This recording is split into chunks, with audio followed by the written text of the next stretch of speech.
बोलो सतगुरुदेव की जय हो।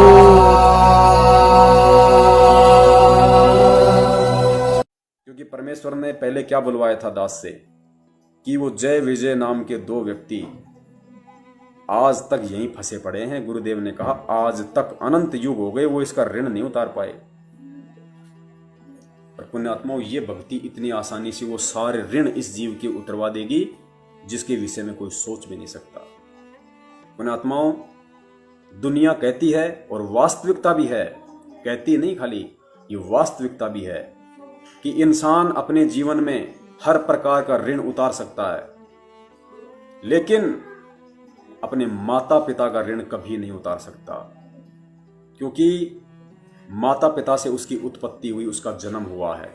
यदि वो दुनिया के सारे ऋण उतार दिए उसने, तो भी वो ऋण उतारने के लायक, उतारने के सक्षम वो तभी हुआ जब उसके माता पिता ने उसको उत्पत्ति की, उसको उस लायक बनाया। वरना वो तो बच्चा था, वो तो कोरा कागज था।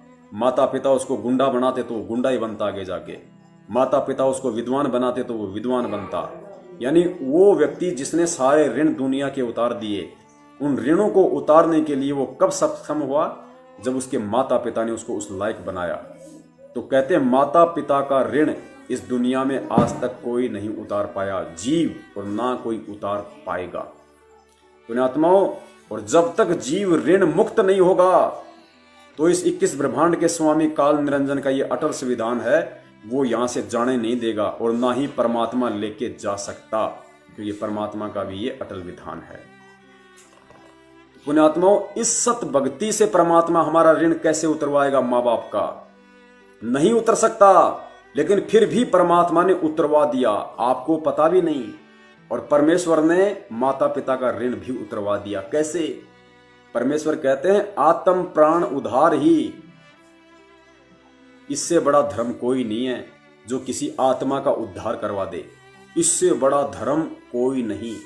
पुण्यात्माओं, जब हमें सतगुरु का ज्ञान प्राप्त हुआ, हमें सतगुरु से सद्बुद्धि प्राप्त हुई, हमें परमेश्वर के तत्व ज्ञान से जब इस बात का आभास हुआ, ज्ञान हुआ, भान हुआ कि इस परमेश्वर की भक्ति से आत्मा का उद्धार, आत्मा का मोक्ष हो सकता है, इस मार्ग के अलावा दुनिया में अन्य कोई भी मार्ग नहीं है।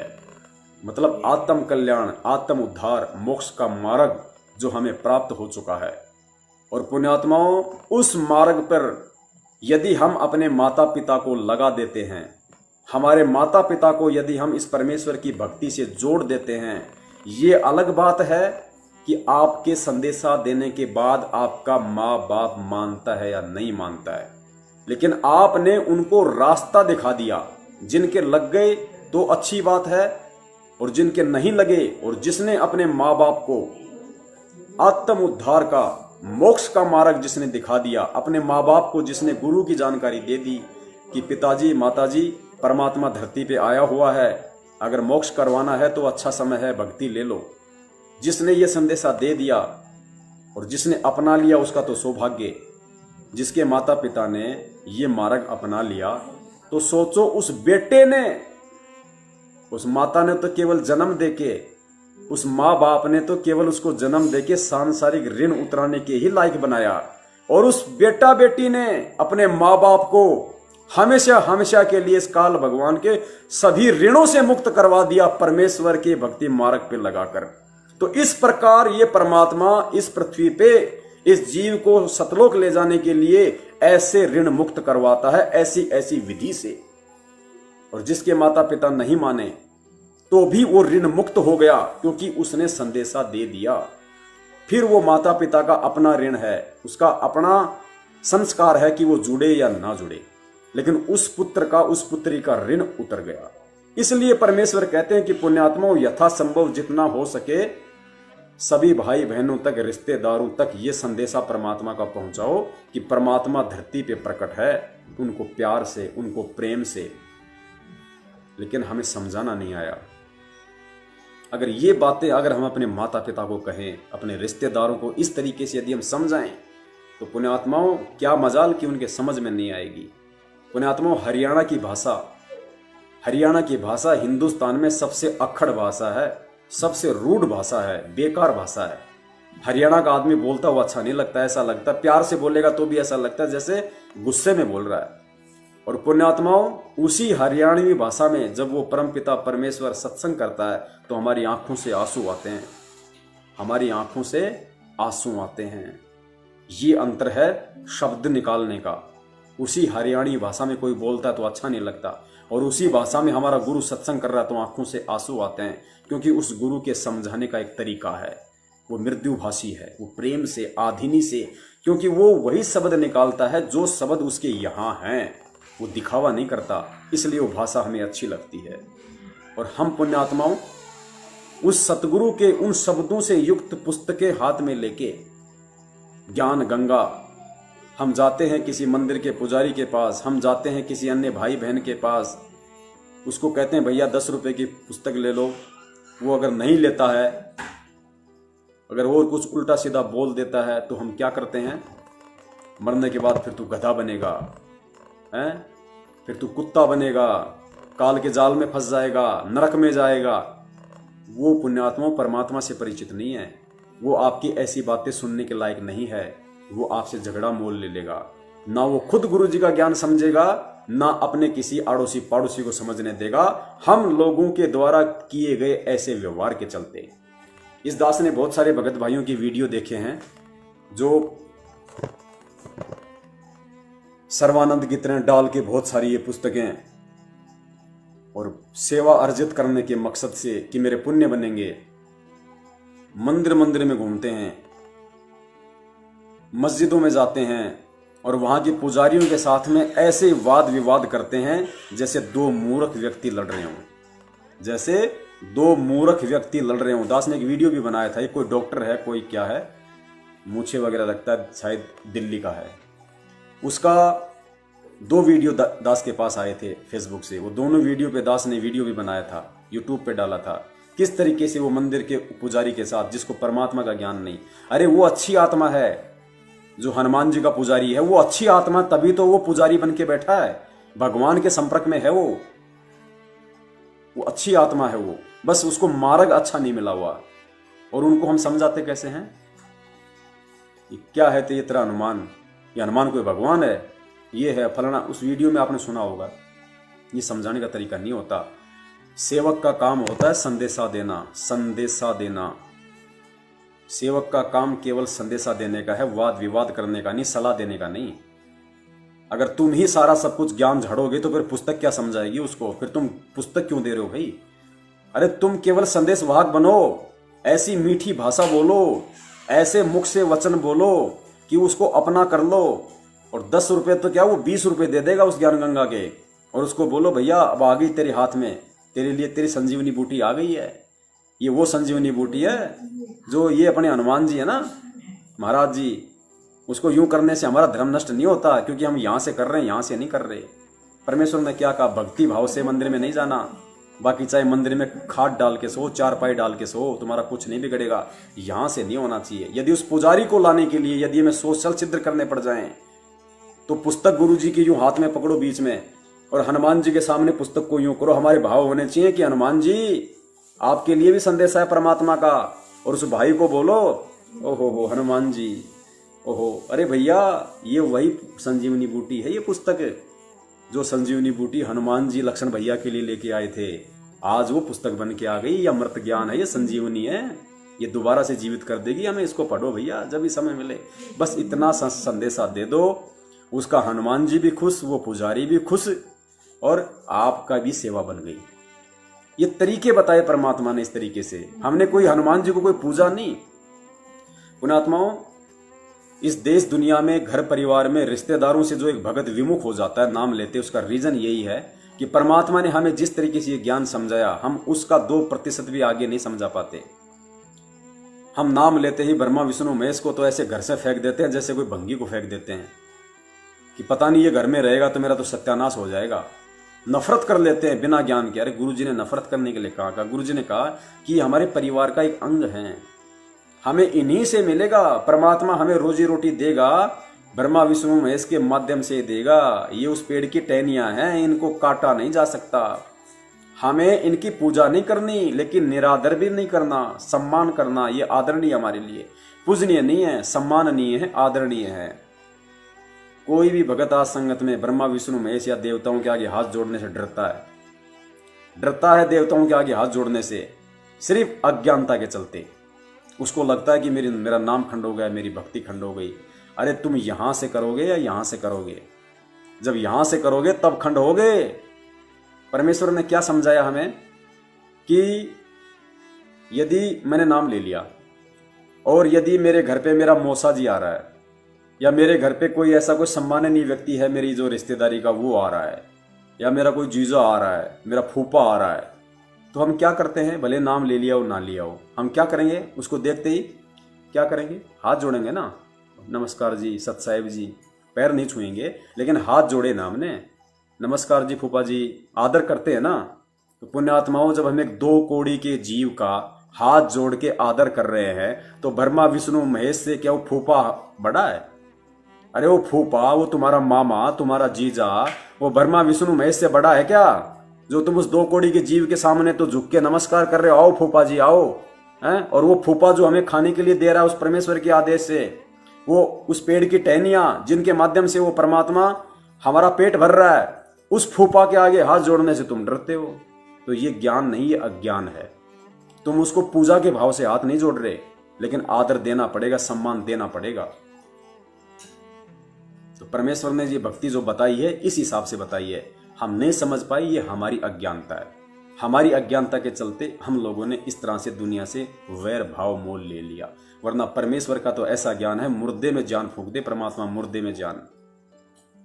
और वो समय आएगा, अब परमेश्वर के वो सत्सेवक बच्चे, वो असली सोशल मीडिया सेवादार, वो असली पुस्तक सेवादार अब आएंगे परमात्मा के।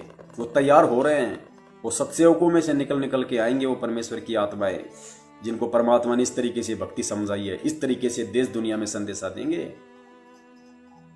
तब ये दुनिया नस्तक मस्तक होगी, नतमस्तक, कि हाँ वास्तव में ये ज्ञान है अजरो अमर, इस ज्ञान के बराबर और कुछ नहीं है। अरे वो भी तो भगवान की आत्माएं हैं, वो भी तो उसी परमात्मा के बच्चे हैं। जब हम आज से पहले गुरु जी के संपर्क में नहीं आए तो हम भी तो जगत वाले ही थे, उन भक्तों की नजरों में जिनको नाम मिल गया था। मैं 2013 में परमात्मा की शरण में उन्हीं की प्रेरणा से, उन्हीं के आशीर्वाद से आया, और गुरु जी दे रहे नाम 1994 से। अब जो भगत 2010 में भगत बन गया था, 2002 में भगत बन गया था, उसकी नजर में तो मैं जगत वाला था। आज तो मैं भगत बना बैठा हूं, लेकिन उस समय तो जगत था। तो ठीक ये स्थिति उन सांसारिक भाइयों की है। जब उनका संस्कार आ जाएगा परमात्मा से जुड़ने का, तो वो भी तो परमात्मा की आत्मा, वो भी भगत बन जाएगी। लेकिन हम भगत हैं तो हमने आज ही उनको भगत की दृष्टि से देखना पड़ेगा। हमने आज ही उनको भक्ति की दृष्टि से देखना पड़ेगा। क्योंकि परमेश्वर नित्य नियम में क्या पढ़ाते हैं हमें? गरीब नमो नमो सतपुरुष को नमस्कार गुरु की नहीं। फिर आगे परमेश्वर की जो वाणी है ना, गरीब नमो नमो सतपुरुष को नमस्कार गुरु की नहीं, सुर नर मुनिजन साधुआ संतों सर्वस दीन ही। सुर नर मुनिजन साधुआ, देवताओं से लेकर, सुर यानी देवता, नर यानी इंसान, मुनिजन यानी ये संत महंत ऋषि मुषि। सुर नर मुनिजन साधुआ संतों सर्वस दीनी। संतों यानी जितने भी स्त्री पुरुष इस दुनिया में, गुरुजी ने अनुवाद कर रखा है, जितने भी स्त्री पुरुष मानव शरीरधारी इस दुनिया में हैं, वो सभी सम्मान के हकदार हैं, आदर के हकदार हैं। क्यों? क्योंकि जब परमेश्वर इस पृथ्वी पे आता है, और परमेश्वर के समय में यदि कोई मानव शरीर प्राप्त करता तो वो विशेष पुण्यकर्मी आत्मा होती है, भले ही वो अपने किसी संस्कारवश गुरु से जुड़े या ना जुड़े। इसलिए परमेश्वर कहते हैं कि गरीब नमो नमो सतपुरुष को, सबसे पहले उस परमात्मा को, सबसे पहले उस परमेश्वर को नमो नमो। यहाँ पे 2 बार गुरुजी ने नमो नमो लिखा है, और नमो नमो का परमात्मा ने अर्थ भी लिखा है कि 2 बार नमो नमो क्यों बोला गया। प्रथम बार नमो नमो उस परमेश्वर के लिए बोला गया जो सतलोक में बैठा है, और दूसरी बार जो नमो शब्द है उसी परमेश्वर का दूसरा रूप जो सतगुरु रूप में यहाँ आता है उसके लिए बोला गया है। तो कहते हैं नमो नमो सतपुरुष को, यानी 2 रूपों में जो सतगुरु है, परमेश्वर है, उन दोनों रूपों को नमस्कार। पुण्यात्माओं, नित्य नियम के सरलार्थ में पढ़ लेना, हम पढ़ते तो नहीं इन चीजों को। गरीब नमो नमो सतपुरुष को नमस्कार गुरु की नहीं, सुर नर मुनि जन साधुआ। देवता आपके ब्रह्मा विष्णु महेश सब आ गए इसमें। सुर नर मुनि जन साधवा संतों सर्वस दे नहीं। यानी इंसान से लेकर देवता तक हमें सभी को आदर देना है, हमें सभी का सम्मान करना है। अब फूफा के आगे हाथ जोड़ दिए तो फूफा की आरती थोड़ी उतार दी मैंने फूफा की आरती थोड़ी उतार दी, फूफा के हाथ जोड़ दिए तो मैंने फूफा का सम्मान किया। तो इसी प्रकार यदि ऐसी कोई जगह, यदि ऐसा कोई हो जाए तो इनको सम्मान देना, इनके आगे हाथ जोड़ना, इनकी पूजा करना नहीं है। इन चीज़ों से परिचित ना होने के कारण और जो कांख में ले लेके पुस्तकें दिखावे के लिए हैं कि आज अगर मैंने 50 पुस्तकें नहीं बेची तो लोग कहेंगे यार तू कल तो 60 बेची थी, आज तूने 50 ही बेची। जा रे यार, 70 तो वही बेच के आ गया। इस मान बढ़ाई की भूख के कारण, इस तरह की बकवादों के कारण हैं, जल्दबाजी में पुस्तकें ऐसे जो है पकौड़ी की तरह फेंकते रहते हैं हम। अरे ले ले 10 रुपए की, ले ले यार, क्या गया। बीड़ी तो अरे बीड़ी पी के थूक देता है, 18 रुपए का बंडल आता है यार। हैं, एक तानसेन आती है 12 रुपए की, 10 रुपए की पुस्तक है यार, ले ले। अरे उसको ज्ञान दे, पहले उसको समझा कि ये क्यों लेना जरूरी है, इसका महत्व क्या है, तेरे लिए क्यों ये जरूरी है ये पुस्तक। उसको पहले वो चीज समझा, उसको प्रेम से बोल, 2 बातें कर। तू तो अपने नंबर बनाने के लिए कि जल्दी से जल्दी पुस्तक निकाल दूं, मेरी सेवा बन जाए, ये बोझ मेरे सिर से हट जाए जो मैंने लाद रखा है। बस उस जल्दबाजी के चक्कर में हम बेचबाज के आ जाते हैं। फिर चाहे वो पकोड़े रख के चाहे लोगों को खिलाओ, उसमें बस सेवा बन गई, हमारी सेवा बननी चाहिए बस, और कुछ नहीं चाहिए हमें। पुण्यात्मा वैसे नहीं चलेगा इस मार्ग में। ये परमेश्वर का मार्ग है और दुनिया का हर स्त्री पुरुष परमेश्वर की आत्मा, परमेश्वर का बच्चा है। हमें सबको उसी दृष्टि से देखना पड़ेगा। कमियां मुझदास में भी हैं, हम सब भाइयों में कमियां हैं, क्योंकि हम सब जीव हैं, हम सब कमियों के पुतले हैं। लेकिन जिसमें कमी है उसका मतलब ये नहीं कि वो संदेशा नहीं देगा। बाप अगर शराब पीता है तो फिर भी वो बाप चाहता है कि मेरा बच्चा ना पिए, वो फिर भी अपने बच्चे को संदेश देता है, क्योंकि वो उसका अधिकार है। और बाप को भी चाहिए कि वो भी अपनी कमियों को सुधार करे। तो हम भी पुण्यात्मा भगत हैं, हम भगवान नहीं हैं। और भगत होता है वो प्रोसीजर होती है भक्ति की, भगवान की तरह बनने की। गुरुजी ने कहा कि जीव अलग होता है, पीव अलग होता है, लेकिन हमें जीव से पीव बनने की प्रोसीजर अपनानी पड़ेगी। गुरु कर ले आप समान, कीट न जाने भृंग को, गुरु कर ले आप समान। तो हम सब प्रोसीजर में हैं, 5 विकार हम सब के अंदर विद्यमान है, किसी में ज्यादा किसी में कम। और गुरुदेव ने बताया कि 21 ब्रह्मांड में रहते सहते 5 विकार आप मेट नहीं सकते, इनको नष्ट नहीं कर सकते। 5 विकार मिटेंगे नहीं, लेकिन इस भक्ति के प्रभाव से एक समय ऐसा आएगा ये डाइल्यूट हो जाएंगे, निष्क्रिय हो जाएंगे, तुम्हें बाधा उत्पन्न नहीं करेंगे। लेकिन ये विकार पूरी तरह समाप्त तो केवल वही होंगे जो परमेश्वर की मानसरोवर पे जो विधि है वहां परमेश्वर न लाएगा। अंत में सारा बचा कुचा मैल परमात्मा वहां निकालेगा इस शरीर का, इस आत्मा का। तो पुण्यात्माओं, ये कुछ बातें थी और हम सभी को परम पूज्य सदगुरु रामपाल जी महाराज जी का तय दिल से दंडवत धन्यवाद देना चाहिए परमेश्वर को। उनका हम तय दिल से कोटि कोटि धन्यवाद करते हैं कि हे परमेश्वर, इस कलयुग की पिछली पीढ़ी में इन साइंस के उपकरणों के माध्यम से परमात्मा आपने हम नीचों पे कैसे दया करी, जो आज हम सैकड़ों हजारों की संख्या में अपने अपने घरों में बैठे हुए भगत भाई साध संगति कर रहे हैं, आप जी की महिमा का वर्णन कर रहे हैं। हे परमेश्वर, हम 2 कौड़ी के जीव हैं और हमें अंत तक परमात्मा 2 कौड़ी का जीव ही रखना। हमारे अंदर कभी भी किसी भी प्रकार का कोई अहंकार या मान बढ़ाई, किसी प्रकार का कोई ऐसा अहम हमारे अंदर उत्पन्न ना हो परमात्मा, कि हम इस भक्ति या भगवान से 1% भी हम दूर होने की उस बुरी प्रक्रिया में जाएं। जिस प्रकार हमारे अन्य भाई इस परमात्मा के ज्ञान को ना समझ पाने के कारण मान बढ़ाई में आकर हमारे जो मैनेजमेंट वाले भाई हैं वो उन्होंने अपने कितने भयंकर तरीके से अपने कर्म फोड़े। उनके पीछे लगी हुई 70% संगत ने किस प्रकार से अपने कर्म फोड़े। संजय दिल्ली वाला, उसने किस प्रकार से तत्वदर्शी संत बनकर अपने कर्म फोड़े हैं। और अन्य जो भगत भाई हैं जो परमेश्वर के ज्ञान विरुद्ध चलकर किस प्रकार अपने कर्म फोड़ रहे हैं। तो परमात्मा हमारे अंदर किसी भी तरह से, हे परमेश्वर, पहली बात तो आपने ज्ञान ऐसा दे दिया कि हम जीवों को ये शब्द उच्चारित करवाने से पहले, इस साध संगति की इस प्रोसीजर में लाने से पहले, ये वर्तमान का जो समय है जो हम सभी भगत भाई एक दूसरे से कनेक्टेड हो रहे हैं, इस समय को लाने से पहले पहली बात तो परमेश्वर आपने हमें अपनी औकात याद दिलाई कि भाई पवनदास, तेरी औकात क्या है। तू पहले अपने अंदर झांक के देख ले, तू क्या है, तेरी औकात क्या है। उसके बाद परमात्मा ने आज हमें एक मंच पर इकट्ठा होकर ये साध संगति का मौका दिया है, ताकि किसी के मन में ये अहम ना आ जाए, ये अहंकार ना आ जाए कि हम बहुत बड़े भगत बन गए, हम आपस में एक दूसरे को वो करने लग गए। जिस प्रकार अचिंत का अहम तोड़ने के लिए कि तुम समर्थ नहीं हो, तुम जीव हो और जीव संज्ञा में रहो, सृष्टि रचना का भार उसको देके परमात्मा ने उसको औकात याद दिलाई। मैनेजमेंट को परमेश्वर आज अपनी औकात याद दिला रहे हैं पिछले 6 साल से। यदि मेरा आदेश होता, मेरा वचन होता, तो पवन दास क्या, पवन दास का बाप भी उंगली नहीं कर सकता था कि फर्जी नामदान के अंदर हैं। लेकिन मेरे ज्ञान से मेरे बच्चों ने तुरंत पकड़ लिया कि क्या फर्जी और क्या असली है। तो पुण्यात्माओं, हम सभी सत्सेवकों पे ये परमेश्वर की विशेष रजा है, विशेष मेहर है कि परमेश्वर ने एडी से लेके चोटी तक हमें अपनी औकात याद दिलाई पहले, और हमें अपने भक्ति विधान से परिचित करवाया।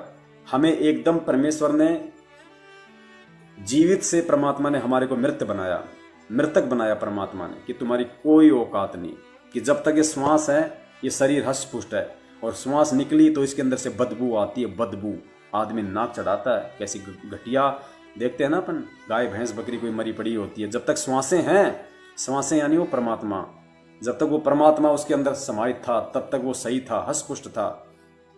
अब जैसे कोई बिल्ली होती है, कोई वो कुत्ते का बच्चा होता है, रात को हम उसको अपने साथ में लेके सोते हैं, हमें कोई उससे घृणा नहीं आती, क्योंकि उसके अंदर परमात्मा का वास है।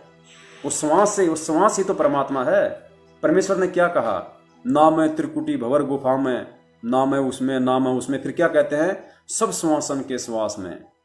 यानी वो परमात्मा सब श्वासों के श्वास में है। वो परमात्मा प्रत्येक जीव की हृदय रूपी गुफा में बैठा हुआ है। तो जब तक वो श्वासें हैं तब तक हम हष्ट पुष्ट हैं।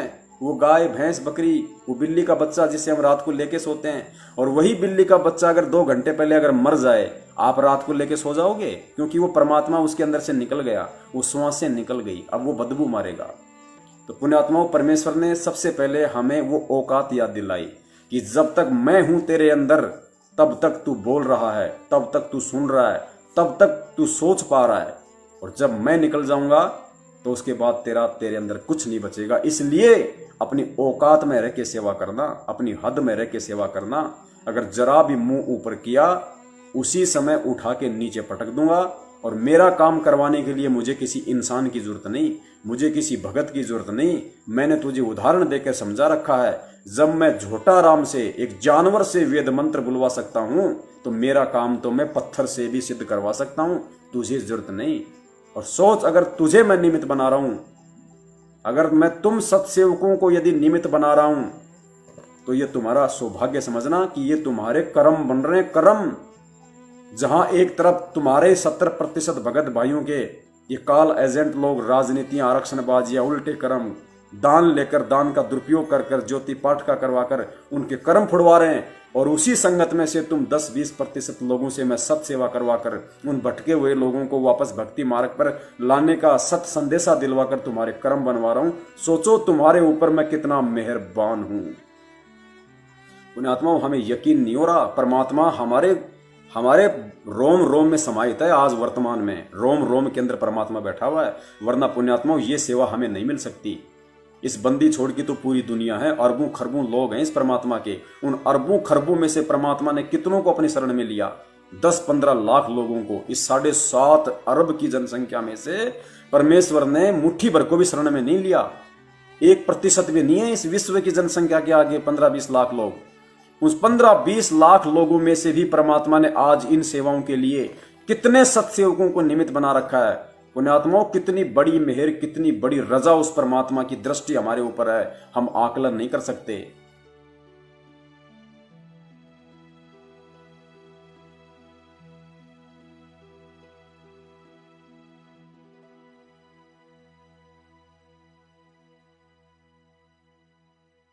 भाई जो गुरु बचन पे डट गे रे, कट गे फंद 84 के। भाई जो गुरु बचन पे डट गे रे, कट गे फंद 84 के।